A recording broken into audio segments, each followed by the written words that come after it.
अब नेट बंद करो, बिजली बंद करो, जनता बंद होने वाली नहीं है। उनके साथ जो नाइंसाफी हुई, अगर बच्चा मेहनत करके पेपर लिखता है और पेपर आउट हो जाता है, उस बच्चे की क्या गलती है, मैं पूछना चाहता हूं। पायलट ने बनाई पार्टी तो 75 से 80 सीटों पर होगा असर, कांग्रेस का नुकसान तय। नमस्कार, आप देख रहे हैं संवाद टीवी नेटवर्क। राजस्थान की राजनीतिक संकट थम नहीं रही है। सचिन पायलट नई पार्टी बनाने की कोशिश में है। अगर वो पार्टी बनाते हैं तो गुर्जर बहुत जिलों में कांग्रेस पार्टी का बड़ा नुकसान तय है। अब संकेत मिलने लगे हैं कि अशोक गहलोत सचिन पायलट के बीच सुलह की जो कोशिश राहुल गांधी और खड़गे ने की थी, नाकामयाब रही। सचिन पायलट फिलहाल कांग्रेस से कट्टी करने का फैसला कर चुके हैं। अगर ऐसा होता है कि सचिन कोई नई पार्टी बनाते हैं तो संभव है कि इस विधानसभा चुनाव में अपने लिए बहुत कमाल न कर पाएं, लेकिन कांग्रेस का खेल बिगाड़ देंगे। नुकसान किसी न किसी रूप में भारतीय जनता पार्टी को भी होगा। इस संभावना से भी इनकार नहीं किया जा सकता है कि सभी छोटे दल मिलकर राजस्थान विधानसभा का चुनाव लड़ जाएं। हालांकि राजस्थान में जितने भी छोटे दल अब तक प्रकाश में आए हैं, चुनावों में वे बहुत कमाल कभी नहीं कर पाए। इन दलों से बढ़िया प्रदर्शन चुनावों में निर्दलियों का रहा है। हम सब जानते हैं कि राजस्थान में सबसे पहले कांग्रेस के अलावा जनता दल ने सरकार बनाई। सन 1977 से 1980 तक भैरों सिंह शेखावत सीएम रहे। फिर 1990 और 1993 में हुए चुनाव में भाजपा ने जीत दर्ज की और भैरों सिंह शेखावत सीएम बने। 1998 में हुए चुनाव में कांग्रेस ने वापसी की। तब से अब तक एक बार भाजपा और एक बार कांग्रेस की सरकार बनती चली आ रही है। 2018 में सचिन पायलट को मिला डिप्टी सीएम का पद। साल 2018 में चुनाव में कांग्रेस की सरकार बनी, तब सचिन पायलट डिप्टी सीएम बनाए गए। उनके समर्थक मानते थे कि सचिन ही सीएम बनेंगे क्योंकि वे पीसीसी के अध्यक्ष भी थे। स्वाभाविक रूप से कुछ दिन बाद उनके तेवर बगावती हुए और देखते ही देखते उनका डिप्टी सीएम पद जाता रहा। कुछ दिन शांत रहने के बाद अचानक सचिन फिर सक्रिय हुए तो अपनी ही सरकार के खिलाफ ताल ठोक दी। धरना प्रदर्शन, पद यात्रा आदि के माध्यम से वे माहौल बनाते रहे।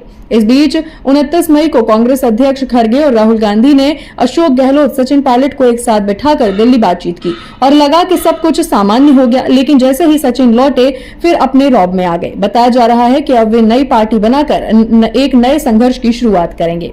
उनके पीछे प्रशांत किशोर की कंपनी काम कर रही है। धरना पदयात्रा की योजना बनाने में इसी कंपनी की भूमिका बताई जाती है। पता चला है कि अपने पिता राजेश पायलट की पुण्यतिथि पर सचिन ये घोषणा कर सकते हैं। पायलट की गुर्जर बहुत जिलों में अच्छी पकड़। सचिन पायलट की गुर्जर बहुल जिलों भीलवाड़ा, टोंक, दौसा, करौली, सवाई माधोपुर, धौलपुर, भरतपुर, अलवर आदि क्षेत्रों पर अच्छी पकड़ है।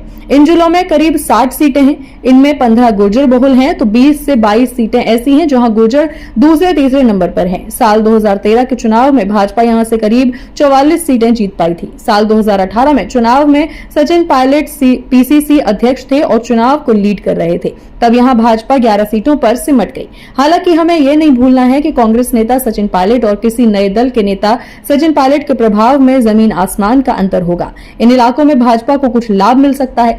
सचिन के इस फैसले के साथ राजस्थान के राजनीतिक गलियारों में थर्ड फ्रंट की चर्चा शुरू हो गई है। नागौर के एमपी एवं राष्ट्रीय लोकतांत्रिक पार्टी के प्रमुख हनुमान बेनीवाल, आम आदमी पार्टी, भारतीय ट्राइबल पार्टी, देवी सिंह भाटी सरीखे नेता इसके हिस्से बन सकते हैं। हालांकि बहुजन समाज पार्टी भी चुनाव मैदान में रहेगी। उसका रुख क्या होगा ये देखना बाकी है। पर अगर इस थर्ड फ्रंट में सचिन भी शामिल हो जाते हैं तो कोई बड़ी बात नहीं कि सब मिलकर किंग मेकर की भूमिका में आ जाएंगे। थर्ड फ्रंट बनता तो 75 से 80 सीटें होंगी प्रभावित। हालांकि राज्य और राजनीतिक दोनों के लिए ऐसे किंग मेकर अच्छे नहीं माने जाते क्योंकि सरकार कोई भी बनाए एक साथ इतने दलों को संतुष्ट रखना टेढ़ी खीर होगी। जानकार बताते हैं कि थर्ड फ्रंट करीब 75 से 80 सीटों पर असर डाल सकता है। अगर ऐसा कुछ हुआ तो राजस्थान चुनाव न केवल रोचक हो जाएगा बल्कि रिजल्ट भी चौंकाने वाला आएगा। राजस्थान की राजनीति पर गहरी नजर रखने वाले सीनियर जर्नलिस्ट आईआईएमसी के प्रोफेसर राकेश गोस्वामी कहते हैं कि राजस्थान में छोटे दल कभी भी कुछ कमाल नहीं कर पाए। वे हमेशा 2-4 सीटों पर ही सिमट कर रह गए। ऐसे में सचिन पायलट अकेले क्या कर पाएंगे, ये खुद में सवाल है।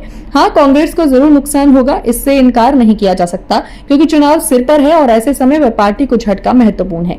प्रोफेसर राकेश ये भी कहते हैं कि सचिन शुरू से ही बगावती तेवर अपनाए हुए हैं। ऐसे में गहलोत तैयार है लेकिन कांग्रेस को नुकसान तो होगा ही। वरिष्ठ पत्रकार ब्रजेश सिंह भी प्रोफेसर राकेश से सहमत है। कह रहे हैं कि सचिन के अलग पार्टी बनाने का मतलब है भाजपा का रास्ता साफ हो जाएगा क्योंकि जड़ से अलग होने के बाद सचिन क्या कमाल कर पाएंगे ये देखना बाकी है। ब्यूरो रिपोर्ट, संवाद टीवी नेटवर्क।